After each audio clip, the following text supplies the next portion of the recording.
Today is May 6th. We're gonna do another Zoom session. So, Grandpa, last week we talked about you working at Rocketdyne. And which was very interesting. It was kind of, I didn't know about your history there, despite living in Simi or growing up in Simi Valley. But so now there's still questions I have about that period and such. And one of the things I wanted to start off with is a few recordings ago, you alluded to a vacation story that you wanted to tell me. That when the kids were 7 and 5, when Mark was 7 and my mom was 5, and we never actually heard about that story. Do you remember where I left off, or did we start? We didn't even start. I don't know what the story is at all. So okay, let's see. But I wrote it down because I wanted to come back to it at some point. But okay, we went on a vacation. Let's see. Yeah, we started off. We drove to Las Vegas, and then we took the road north to Reno in Nevada. Who's this? Is it just the four of you?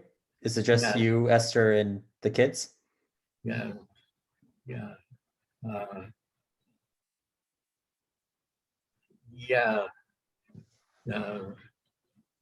The four of us, and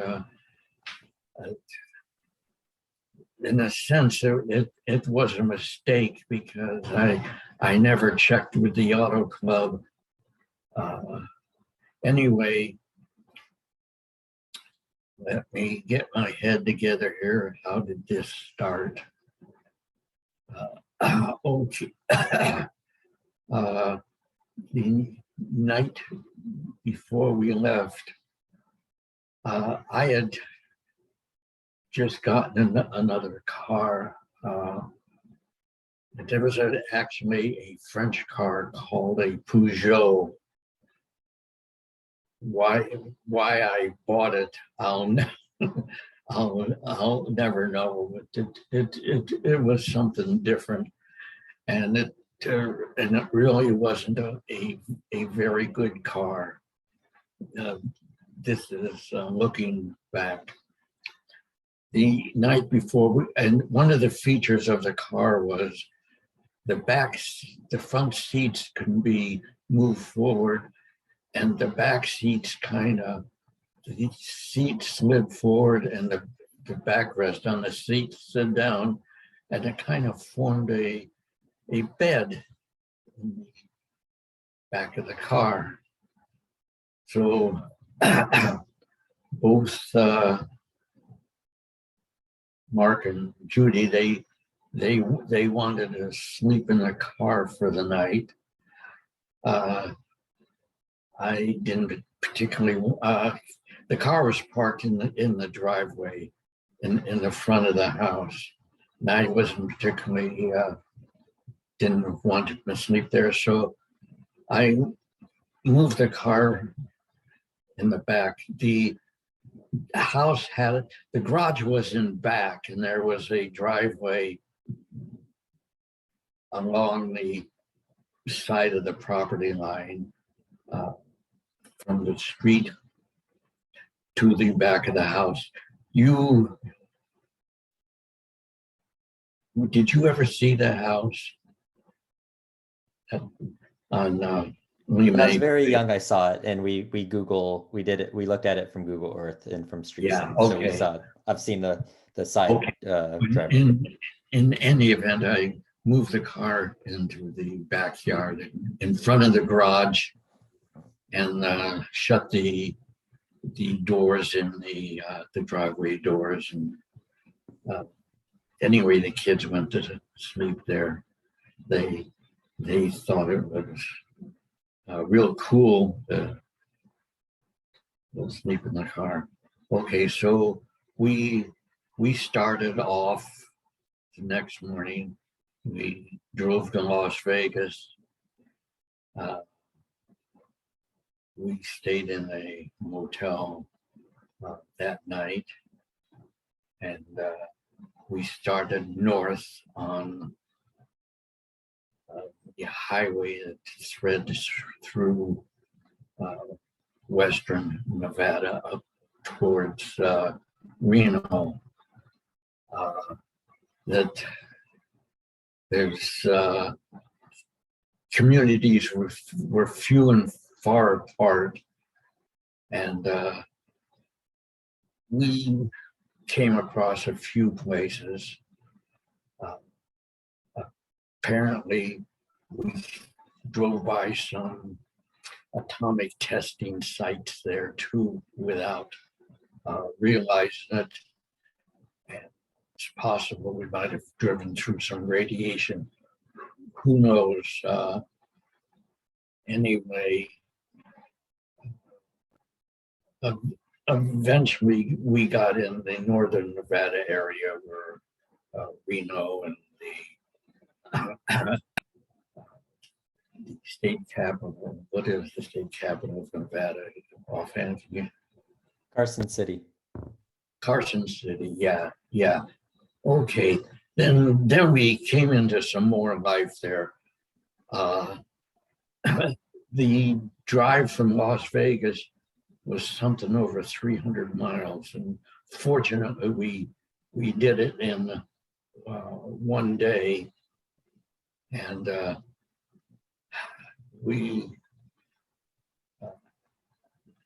and on the first night we were driving the we found some places to visit in Carson City and around there, and we had a problem with the car. And the problem with the car was the car wasn't a year. I hadn't had it in a year. And what happened is that the gasket between the water pump and the engine block failed. The gasket failed and started leaking. Let's see, let me keep my head straight. I always carried a small package of tools, a ratchet wrench, sockets, box and end wrenches, screwdrivers, and things like that. It was a fairly small packet. The only problem was the wrenches I had were SAE, and the car was built with metric nuts and bolts.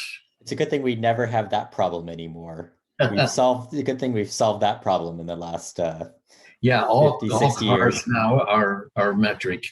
Yeah. Well, I don't know. We still have that problem. Seems like. Okay, the measuring system in the United States is a combination of the metric and SAE. Yeah, I know. Okay, but I'm not here to get into that. No, I know. I was just. Okay. Continue on. Okay. Now, obvious to say there was no Peugeot dealers in Nevada, in the Reno area, in the Carson City area, or whatever. No gaskets, no nothing.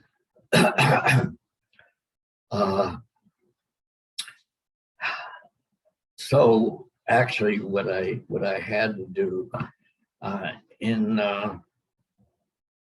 if you take the metric and SAE have corresponding sizes, like a metric 11 and 12 would be something close to a 7/16 in SAE, something like that.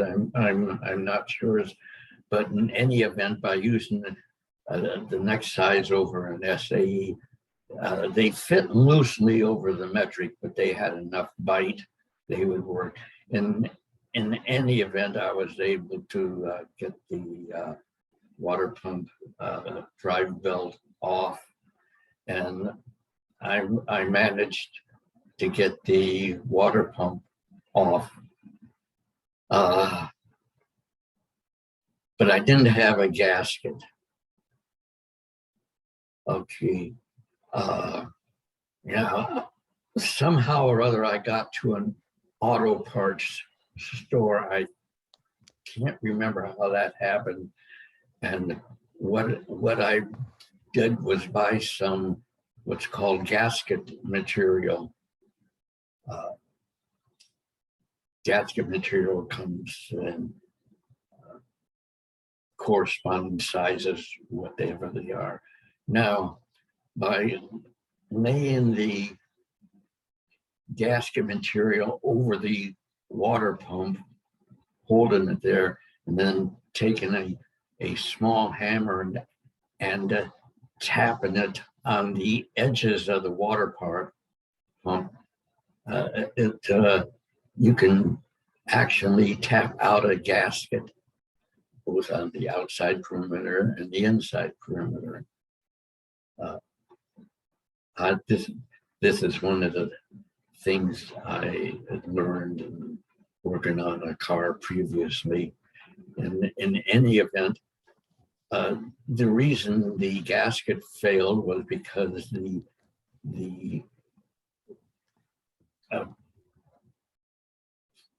apparently the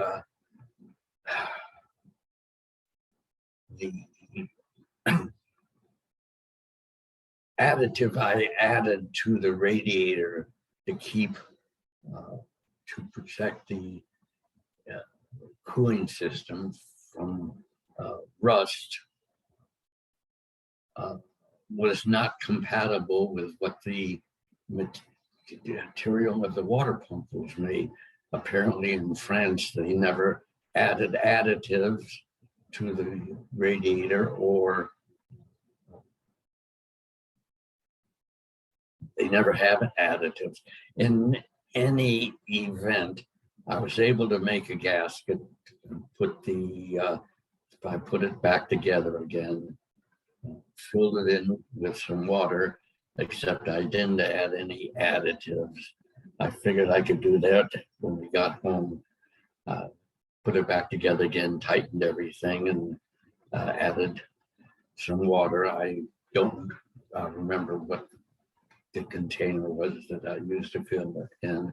In any event, I filled it with water and started it up, and I let it idle run for a while until it got hot, because I wanted to make sure it wasn't going to leak. And maybe we waited for an hour with the thing running. It worked fine. And as far as I can remember, I never had another problem with it for the rest of the time I owned a Peugeot. Anyway, after about a half or 3/4 of a day delay, we're on our way again.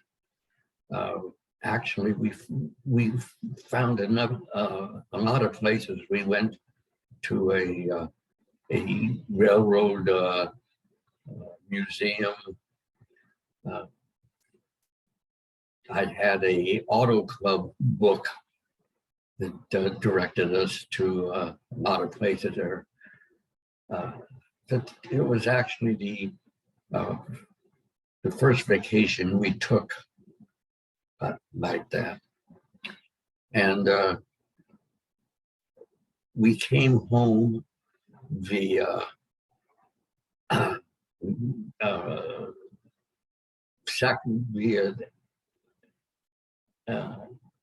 let's see, I don't think they had the interstates then. Mark was 52, 57. They were in the process, actually, they were in the process of building the interstates then. In any event, we went home over the Sierras and the pass where the tragedy a century or so earlier. Donner Pass. The what? Donner Pass. Donner Pass. I just went over it a few weeks ago on the interstate, though. Yeah, yeah, okay. The Donner Pass, and there was a lot of interesting things to say. We just went to Sacramento and came back on 99. So that ends that. Oh, cool. You have car problems, it seems like, on vacations, at least semi-frequently. Or maybe it's just the reliability. I don't know. It's good thing you knew how to fix it and everything. I have another question for you about kind of this time period, because I'm trying to think of stuff from this time period. So I have a pair of binoculars that works really good that I obtained from you a few years ago. And I know they're from the 50s or 60s, and you used to say that you mentioned that you used to, or that at one time you were taking them to, I think, Rams games. And I was just curious about like sports and like the different sports you followed, because the Dodgers didn't, both before the Dodgers arrived, like what sports were you into, or just, Okay, what did people root for, and then what did you go? Primarily, I was just curious about Dodger games and, things that I assume that you went to some of the stuff when you were during this period. We had season tickets for Rams football games. They had home games, and they either had 6 or 8 home games. We could afford season tickets for that. Who's we? Is it you, Esther, and then okay, Mae and Sam? Mae and Sam, Esther and myself, and there was another couple. I can't. They might have been Bernie and Rhoda. You know who Bernie and Rhoda are? No, I don't. I don't know who they are. You don't know who they are. We have all sorts of people that I don't know. There's so much stuff to learn. There's so much to learn. Okay, Bernie and Rhoda, they they were Rhoda and the twins. That would be Esther and Mae. Had a relationship during the war when Esther and Mae were drivers for an ambulance team. They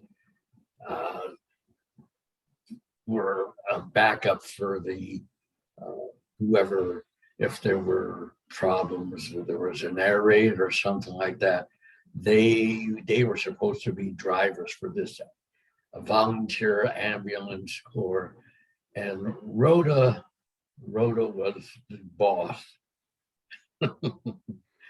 And that's how their friendship started. Their last name, Bernie's last name was Stickold. And they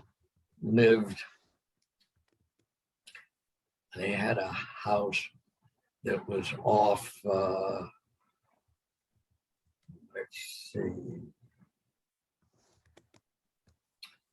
let's see, I can't even remember the streets there.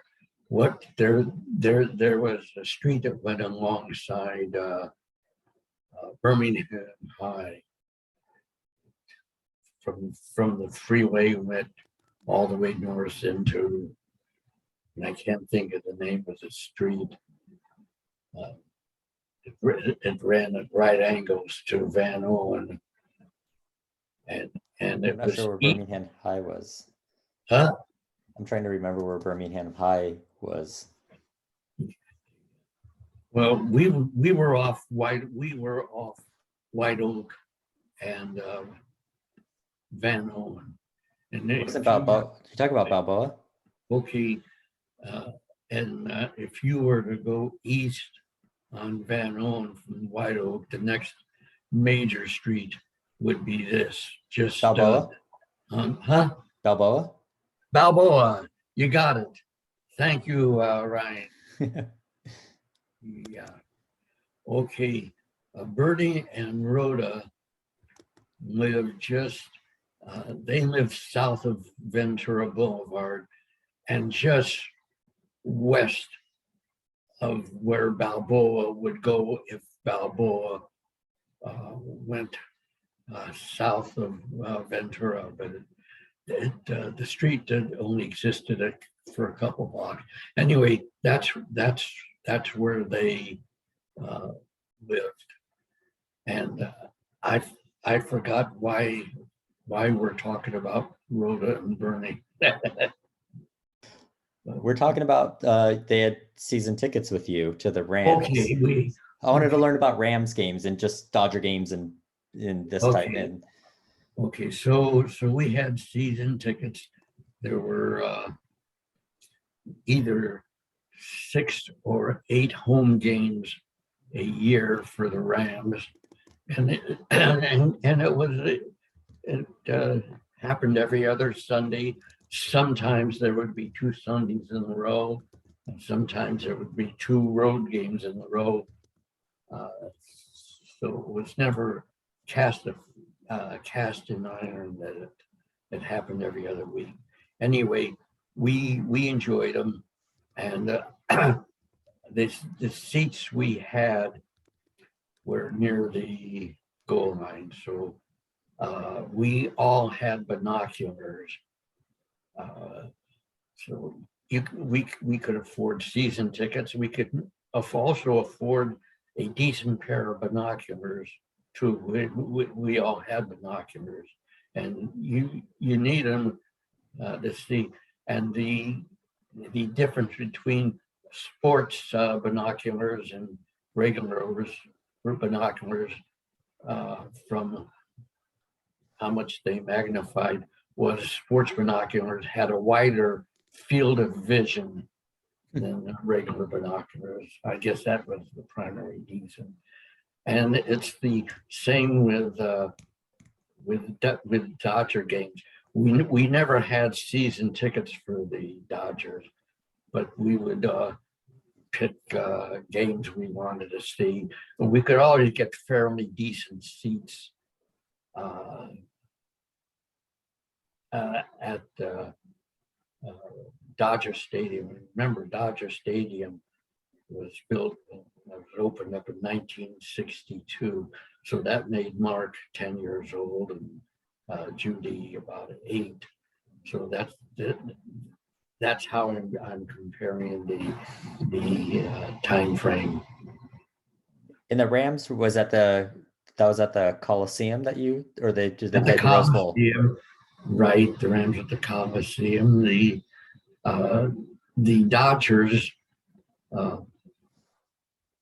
when they first came here, played in the Coliseum.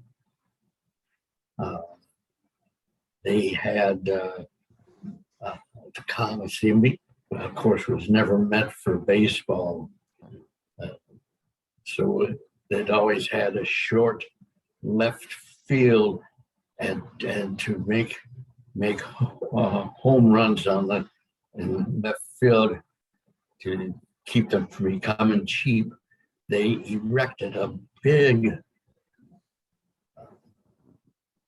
tent, not a tent, a big net from the left field foul line going out way towards the center field until it got out far enough where they could end the net and have a conventional outfield fence.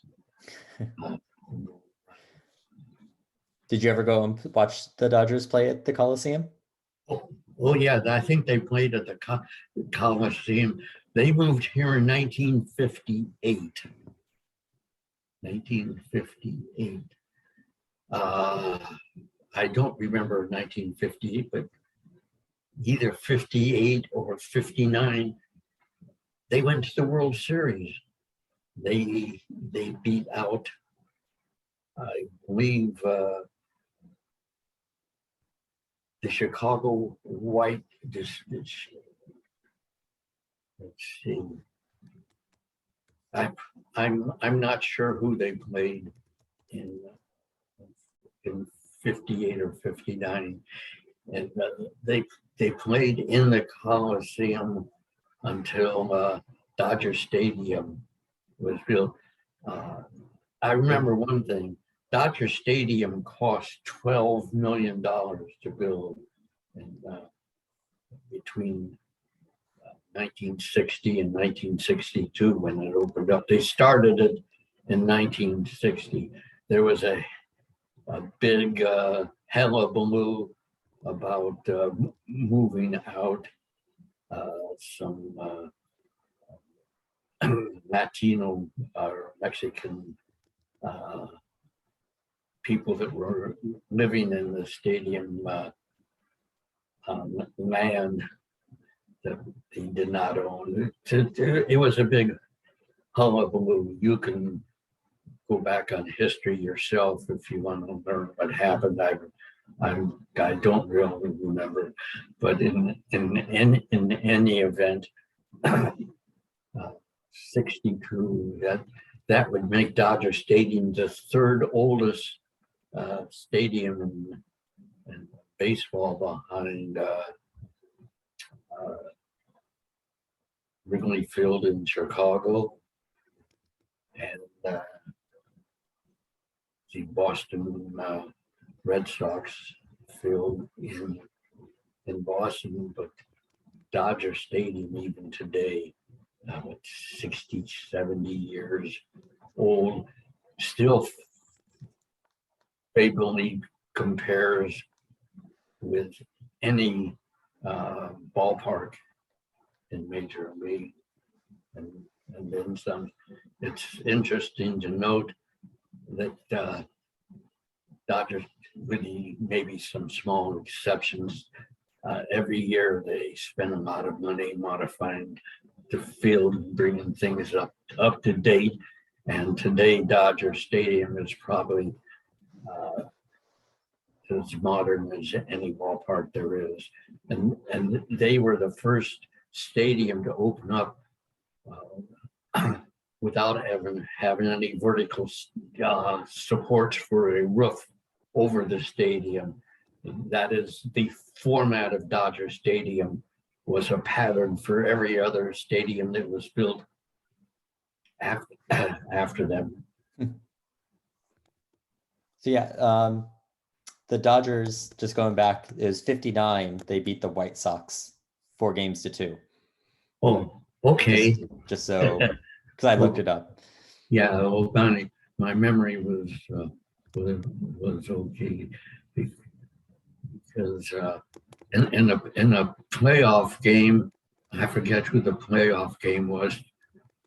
It was a close game, and it was decided in the ninth area by an error that the other team made. I don't remember the other team, but I do remember Vince Scully.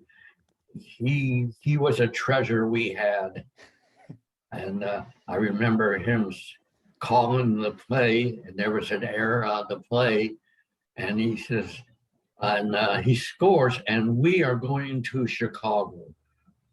That apparently that's where the first game of the World Series was going to be.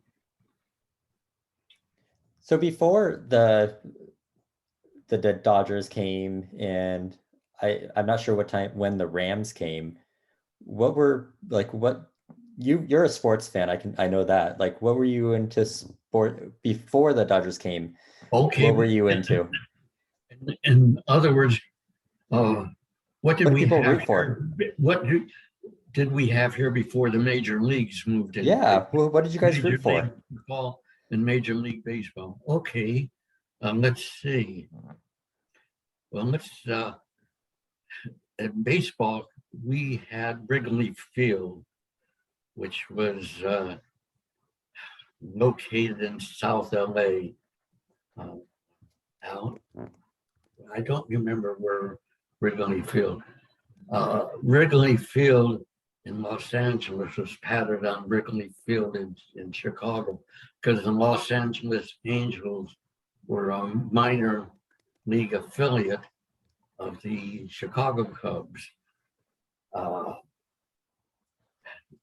At that time, the Cubs were owned by Wrigley, who was a chewing gum magnate of some time. He owned both ballpark. Plus, interesting enough, he owned Catalina Island, or a good part of Catalina. And in spring training, that's where the Chicago Cubs would train. And at that time, there were major leagues consisted of the National and the American League, and there were 8 ball clubs in each league. They didn't have divisions or sections like that. I can't recall what the 8 cities were there, but they were. Chicago had 2 clubs. New York had 2 clubs. There was Boston. Philadelphia had 2 clubs. And when I say 2 clubs, that means an American and a National League club. Philadelphia, Cincinnati, St. Louis. And anyway, and when major league clubs traveled between cities to play in other cities, they traveled by train. Their air transportation was not that certificate sophisticated. And Los Angeles had 2 ball clubs. There was LA and Hollywood. I forget who the Hollywood Ball Club was owned by, but there was the Pacific Coast League, San Diego, Los Angeles, San Francisco, Oakland, Portland, Seattle. I can't remember the other clubs. And in any event, to get back to Wrigley Field, we started going to Wrigley Field when my dad would go out there. He liked to watch baseball too, so that's before he became a truck driver, and he was home every night. Okay.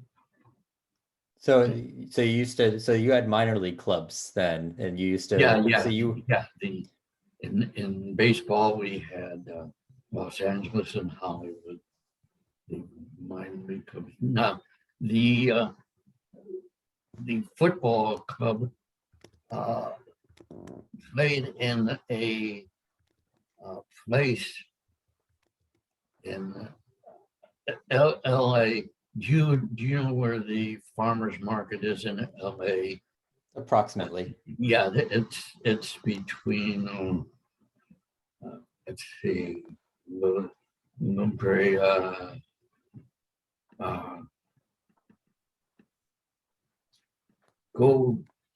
to LA north of First Street, and there are east and west streets running there. I can't think of the names. Actually, Esther's and Mae's parents had a home on Oakwood, like between Fairfax and La Brea, Fairfax and Rester. It's okay. I mean, we can. Actually, I can look for the farmers market if you want me to. Let's see CBS has some studios on the site too. There was an auditorium called the Pan something auditorium where basketball were played and other events were held.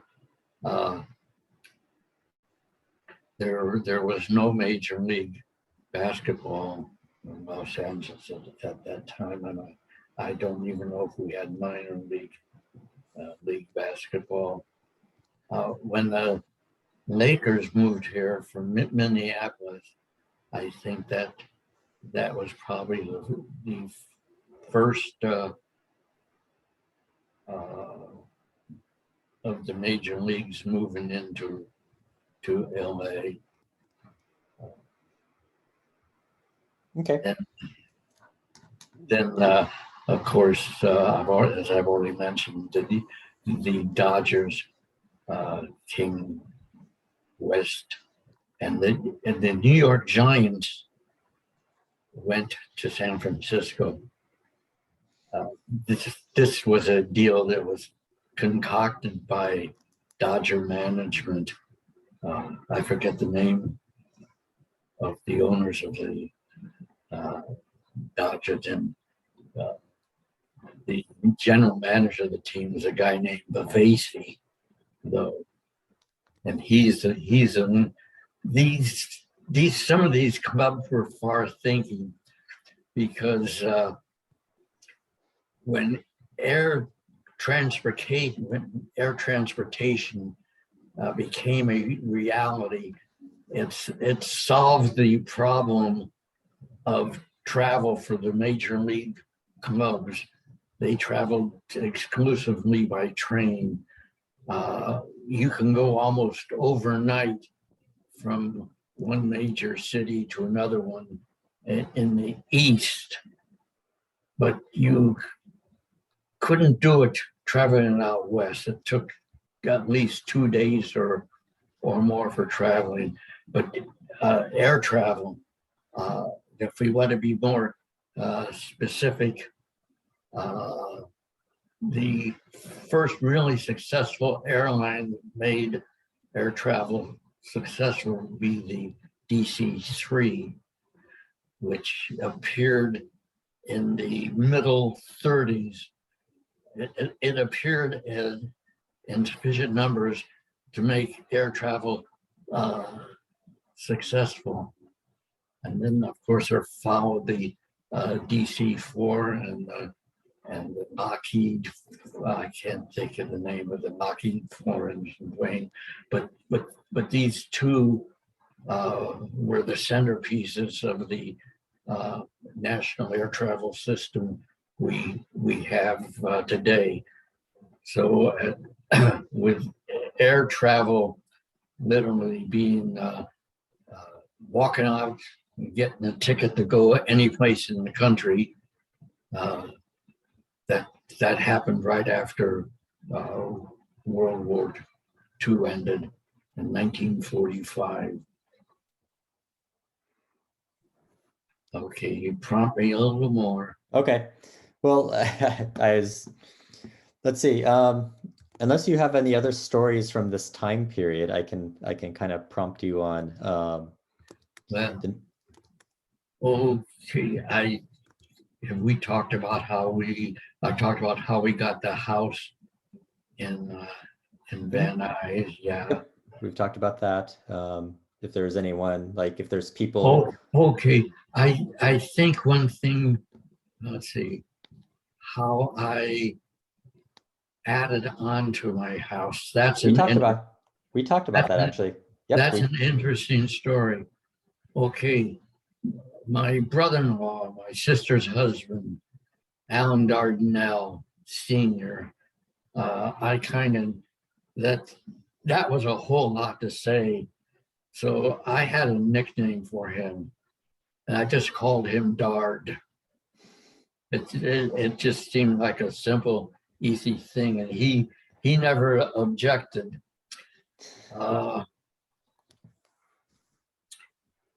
After we moved to the Valley in 1950, My sister and him and followed. I mentioned about the houses that the GI houses were being started in Santa Monica, or check that in Venice. Alan, my sister and Alan were also part of that. May and Sam, and other friends we had. Warren Avenue was we all knew each other there on Warren Avenue. So eventually we left and moved into the valley, and Alan decided to build an addition to his house. Now, Alan had a brother, and his name was Saxy Dardanelle. And Saxy Dardanelle was involved in some way in the building industry. I think he modified kitchens or things like that. I'm not sure, but he and Saxy decided to put it in addition to the house they had in the valley, and I forget where it is right now. And they succeeded in doing it, and I live, you know where I live, and one day Shirley and Alan were over for a visit, and Alan kind of walked around the back. He says, why don't you build an addition here? I'll show you how to do it. It wasn't quite that simple. The conversation wasn't quite that simple. And I'm not sure what the conversation was. In any event, we got started. Now, as I remember, Alan, he had learned a lot from Saxy. And of course, the first thing we had to do was get a building permit. And he walked me all through the process of getting started, of having some basic plans drawn up and everything. And he helped me get a building permit. And then we got a little booklet on building codes and all that. And we started in the back by laying out a footprint for the house in the back with string and stakes. And I remember we're digging a trench for the foundation. And in any event, we got started. What I did, I got a building loan for about, I think, $5,000. And at the time, this was 1962, 63 or 64. Let's just call it 63. We'd been in the house for about 13 years, and the mortgage was almost halfway through. I refinanced because the $10,000 house we bought by 1963 had about doubled in value. So it was easy to get a mortgage. Now, did I talk about the swimming pool that May and Sam put in their house? A little bit. Yeah. It depends on what your story is. It depends on how much detail you're going to. It might be a new story. This whole thing might, if I recall, it might have been generated by Esther, because her sister May, now they had a swimming pool, and I'm going to digress from this for a minute or two, because there's something else that happened between Mae and Esther.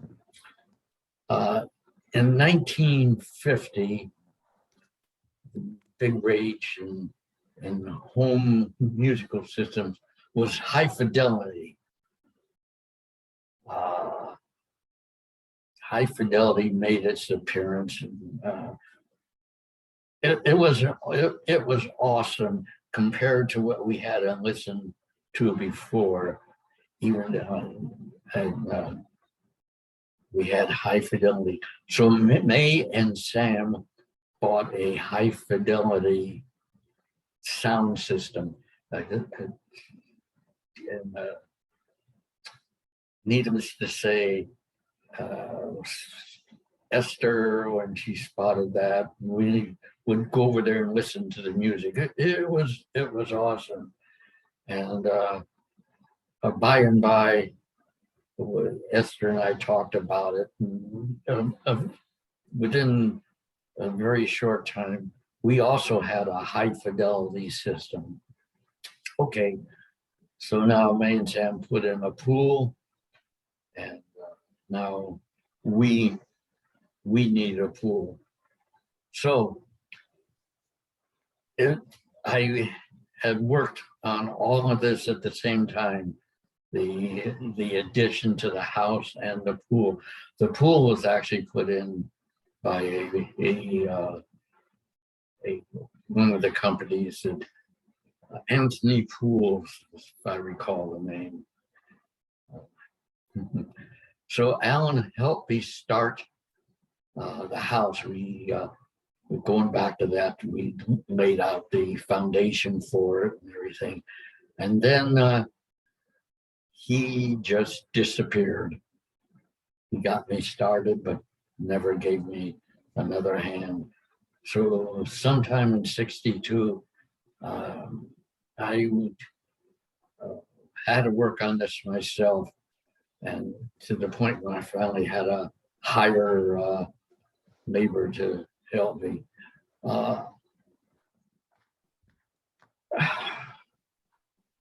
We started in '62. It took me about 2.5 years to finish.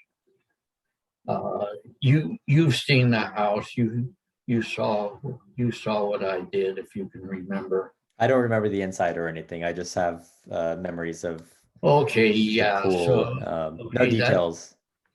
Okay, the house had, when we bought it, it had about 1,030 square feet, and I added about 480 square feet. What I did, the back of the house, I added a bedroom, another bedroom, so we have 4 bedrooms. And the den, or the bedroom that was in the center of the house in the back, I just expanded that into a den, into a big den. And then on what was the back porch, I put another bathroom in there. For the plumbing and electrical, I hired outside professionals who did the plumbing and electrical. Most of the labor I did myself, with the exception of erecting walls, putting on, extending a roof. Because if you were to look down on the house, you've already done that. We did do that. We looked at it. If you look down on a house, I just extended what was already there out about 12 or 14 feet straight out, and then the little space that was between them became the den that it was done with a flat roof. And I had to hire help. I had ordered lumber from a local lumber yard, and we got the frame erected. I hired professionals to put on an exterior stucco wall to the framing. But on the interior, I did all that myself, put up the wallboard. Now, from the when the house was built, it was built with plastered walls. That is, they would put up wallboard with holes punched into it. And the wallboard took the place of lath they had previously used on houses that were built prior to the war. After the war, they did away with the lath. You know what lath is, it went under plaster. These were horizontal boards that were maybe 2 inches wide and maybe a quarter of an inch or 3/8 of an inch thick. They would erect them horizontal with a little space between the lath, as these boards were called. And when they would put the base coat of plaster on the lath, it would ease through the space between the lath, and they expand, and this is what's held the plaster to the wall. Well, after the wall, they did away with lath, and they put on these 4 foot by 8 foot boards. Actually, it's very similar to a wallboard, but they had holes punched into it. So when they put a layer of plaster on the lath, the plaster would go through these holes and expand on the other side, and that's what held the plaster to the lath. Okay, that's how the house was built. But in the 12 to 13 or 14 years from the time we moved in the house until I built the addition, then we just put on wallboard. And wallboard was very similar to what they called the lath, except without any holes in it.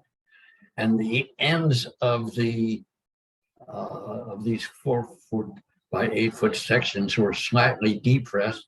So you would put tape between at the seams there where these wallboards came together. Use a very wide blade and use a special compound, lath compound, where you spread a layer of compound between the lath, then put a roll of paper tape on it, and would build up the material between the boards, then sand it flush. And when you finished, you couldn't see the seams. And so I did the den and the other bedroom, the bedroom we added, the walls, the ceiling, everything. The electricians, I hired electricians to run the conduit and pull wires in the conduit, but I put in all the light switches and the light fixtures. In the one wall of the new den, I added a heater. What I did, the easiest way for me, in the other section of the house, the original house, there was a floor heater.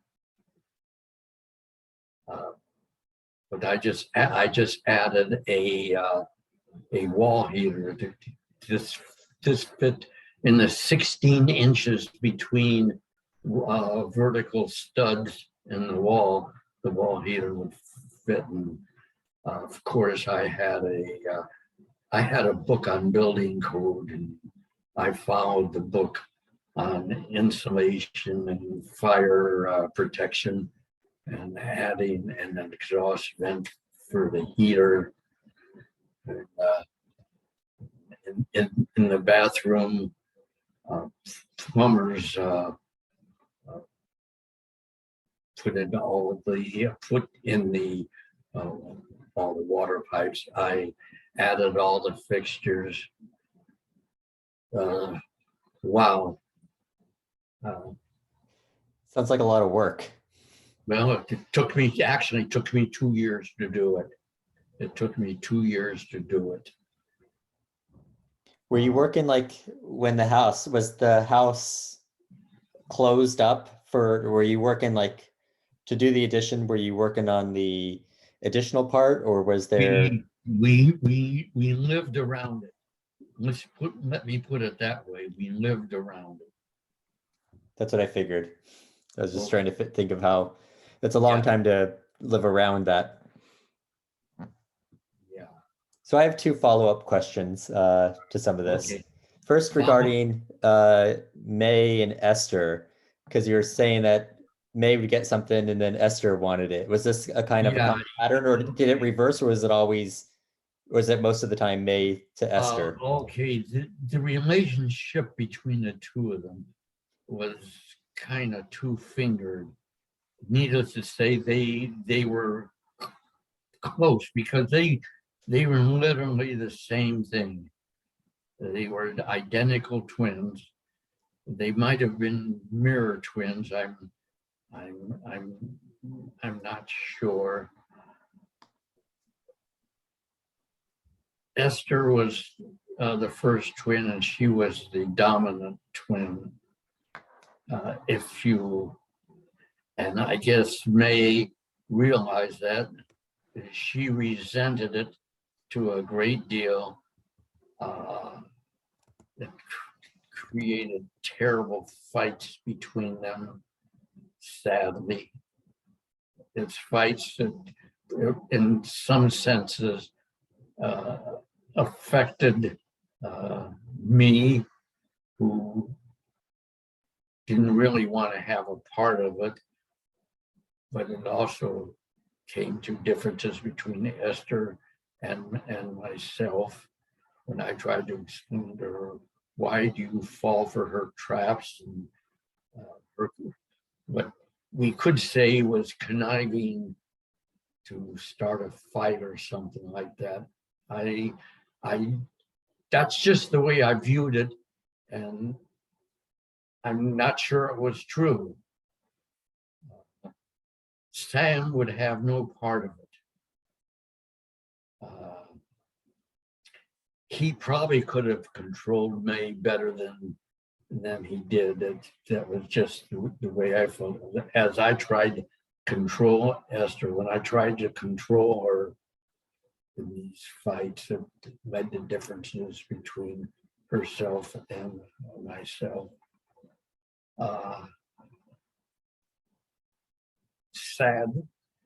Sadly, it was just a sad situation. Let's drop it. That's fine. Okay. I'll ask maybe a more happier or actually I was just curious. You talked about this high fidelity sound system, and I assume you were doing records back then, right? Or is it mainly radio? Yeah, well, the system we bought had a record player. We buy high fidelity records. Yeah, we really had a library of it. And that's what I want to know about. What would have been in your library at this time? Like, who were like the people? What was coming out of your high fidelity music system during this period?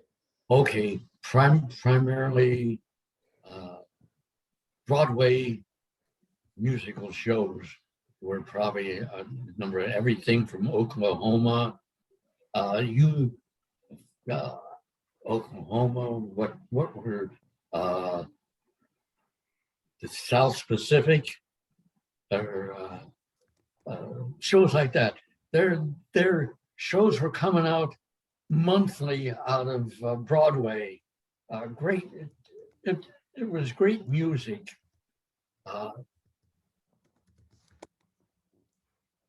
it's what followed the big band area. It's what followed the big band. The big Broadway shows, uh, in addition to having a record of a Broadway show, individual songs from the big shows would appear up on record. Oklahoma had what, 5, 6, 7 recognizable songs that you wanted to show, but you could also get them individual songs on record. And they had you could buy a 45 RPM record which had individual songs on it, or you can buy complete shows on a high fidelity record. And needless to say, we had a high fidelity sound system. So you could listen to the to all the good to all the songs. Yeah. After in 1980, like after Esther passed, I bought a high fidelity system. It had an amplifier and a tuner and a record player and a stand to put all these components and speakers and all that. And as a matter of fact, I still had these components when I left the house. They were old and they had finally failed, but I was still using them up until a few years ago. And do you still have the records? Yeah, I was still playing records. I'm not sure what happened to them. My memory, that is a little fuzzy right now. Okay, next. I think that's I think that's all I have for you right now. Okay, yeah, it's after 10. Yeah, for because I have other questions, but I think it might be best to wait. Next week. We can pick it up next week. And now I want to listen to some of these Broadway shows and stuff, the stuff that you were listening to back in the day. I'll see what I can find this week. Okay, I hear you. Okay, well, thanks for the insight into life in the was it 50s and 60s around LA and stuff. We'll pick this up again next week. Give my best to the family. Will do. Okay, and nice seeing you again, and we'll talk next week. Okay. Bye. Bye.